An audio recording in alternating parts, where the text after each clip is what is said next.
ní lọ́jọ́ ayọ̀ rẹ̀, ọjọ́ ayọ̀ rẹ̀, ọjọ́ ayọ̀ rẹ̀, Honorable Táyọ̀, ó ní lọ́jọ́ ayọ̀ rẹ̀, ọjọ́ ayọ̀ rẹ̀, ọjọ́ ayọ̀ rẹ̀. Everybody praise the Lord now. I will praise you every day. Praise the Lord now. I will praise the Lord. I'm a dúpẹ́. You know what? Here's something I want to tell you a story.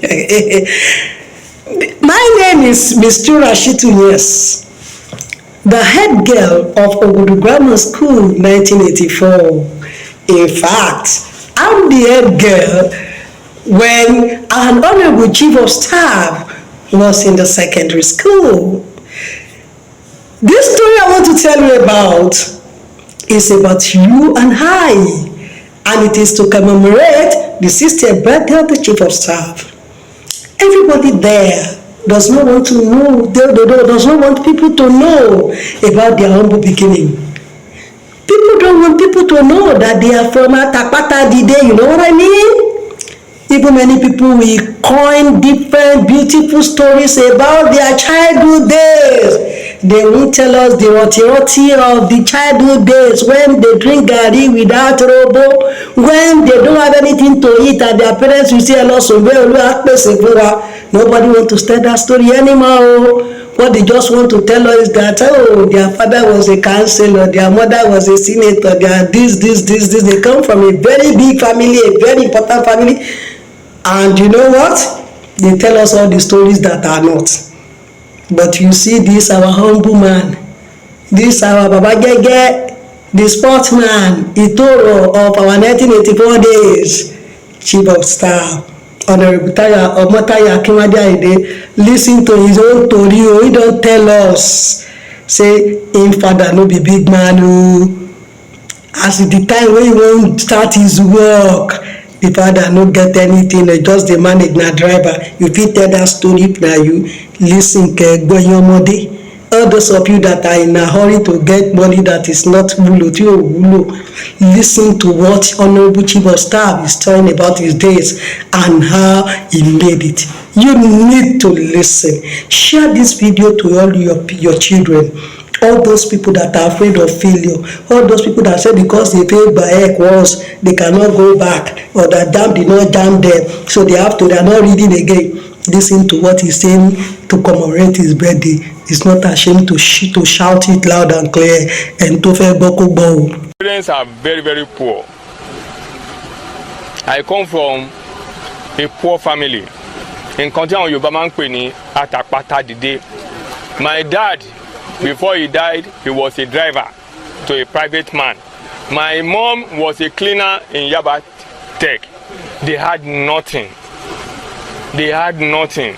But by the grace of God, they were able to inculcate that belief in me that without education, forget yourself. You are going to nowhere. That education is power. That education is that key to success in life. That without education, Tayo, forget yourself. You are going to nowhere. And I was able to heed to their advice. And that is what I want to admonish some of our students here today. Always listen to your parents and your teachers. They will not direct you to the wrong part of life. They were in this world before you, so they know the right thing, and they will direct you as our mommy and our teachers seated here has directed us. So they were admonishing me, Tayo, don't go astray in life. This is how you should do. This is the right attitude in life. And I heeded to them. Their advice, I did not take it for granted. And when I am alone, I used to sit back and just, think about it.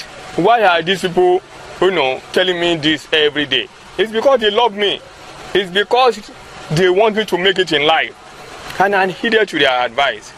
And when I finished from here, I tried again.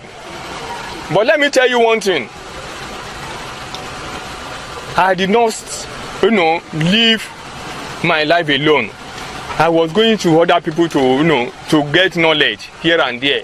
When I left here, I went to there was this extramural classes that University of Ibadan organized in that time. Social activities around me. I was focused because I knew I was going to get it. So, and to God be the glory, I graduated as an accountant. I said, okay, what do I do next? Then I proceeded to Lagos State University to study management. So I had MBA in financial management. I said, okay, I don't want to, even stop at this, because education can never be too much. You can never, get enough education to say that, okay, I've read everything, I'm not reading again. Because in this life, when we are living in a life of competition, because when you grow up there, that position that you are looking at is not meant for you only. You are going to compete with other people. So what do you have to have an edge over other people? It is education. Number one. Number two, it is education. Number three, it is education. So I proceeded to University of Cambridge in the UK to study a leadership program for some week. And I also discovered that was not enough. I proceeded to University of Toronto in Canada for another leadership course. I said, let me just continue to study. That was not also enough. I proceeded to Harvard. I said, let me go to Harvard. As if that was not enough, I proceeded to University of London. As if you do. So I was preparing myself for future challenges. I never knew I was going to be chief of staff, but I was positioning myself. I was putting myself at an vantage position in life, so that if anything comes up, if they throw up my credentials, they will know that, wow, this boy is loaded. This boy is loaded. So, students, I want to admonish you to be very, very strong educationally. Like I told you, and I used to tell my children, that I have three things for them in life. The first thing is education. The second one is education. And the third one is education. Education is your legacy. Forget about what your parents have. Those are material things of life. They are not for you. But the only thing that they have for you is education. So don't allow anything to distract your attention. Just be focused. Don't be distracted. Turn in your assignments as at when due. Take your books and read voluntarily. Don't wait for your parents or your teacher to say, go and read your book. Go and read it. You are doing yourself. If you are waiting for your parents or your teacher or your uncle to ask you to go and read, you are doing yourself. Help yourself. Help yourself. If you want to make it in life, you have to help yourself. You have to position yourself educationally. You have to position yourself at an advantageous position so that you will be able to compete favorably with other students in the world. So that is what I want to tell every one of us today, and also to thank my colleagues once again for this great work that we have done in this school. But this is not the end of it. We have just started. We all have our own private and family challenges, but at the same time, we are touching life of these children. We are touching life of these children, and as we are touching life of other people's children, so God will touch our own children's life. Lágbára Ọlọ́run. So our song, we have pause tomorrow when we get home, like our mama, to say yes, I've given back to my school, and also I've seen my children fulfilling in life. Look at my children. You won't know. Apparently, because of these children that we have touched their life, you won't know.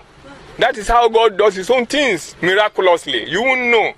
Because you have touched people's children's life, God will touch your own children's life too, miraculously.